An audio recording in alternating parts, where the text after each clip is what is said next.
Hej, her er en trin for trin-guide til laststift og farvning af vipper og bryn med lastfiller BTX fra Thuja.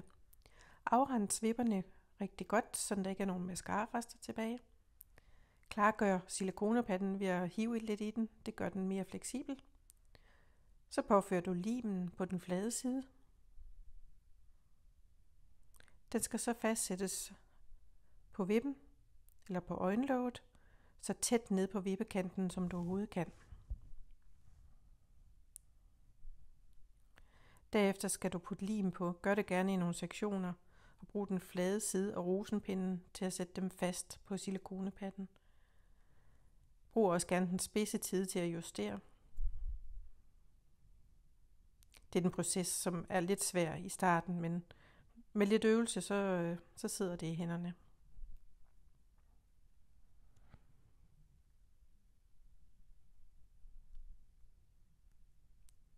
Så skal du have permanentdel på. Put det kun på der, hvor vipperne de skal buge. Det skal ikke være på hele hårstrået. Dæk til med film og eventuelt et håndklæde. Det gør det mere behageligt for kunden. Fjern det med en tør vatpind eller en tør vatrundel.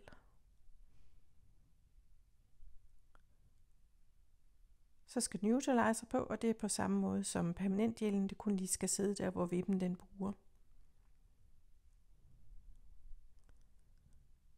Når den så har siddet i 15 minutter, så skal den gerne tørres af med en våd vatrundel. Og det gør du så også, at du fjerner silikonepatten og gør det meget forsigtigt, så du ikke hiver nogen vipper af. Vi er til farvning af filler. Der skal beskyttelsescreme under øjet, også gerne på øjenlåget. Der skal papir på, som vi ikke får noget farve på huden.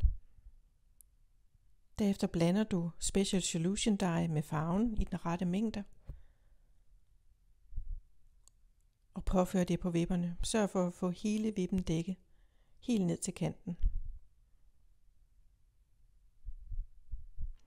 Når det er siddet i den rette tid, så skal du først tage det af med en tør vatrundel, og derefter med en våd vatrundel. Sørg for at få al farven væk. Gerne give kunden nogle våde vatrundeller i hånden, så de selv lige kan tørre det allersidste af. Derefter skal vi have filler på. Filler skal påføres i en god mængde og fordeles med en mikrobørste.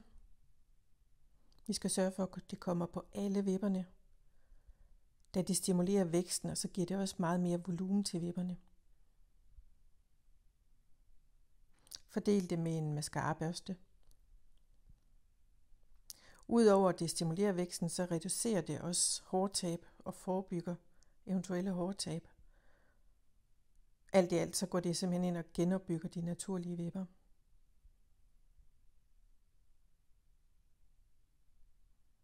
Når det har siddet 15 minutter, så bruger du en tør mascarabørste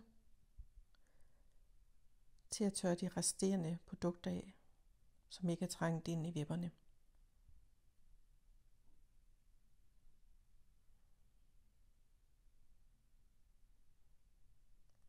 Og vipperne børstes så i rette vinkel. Wow, sikkert nogle flotte vipper.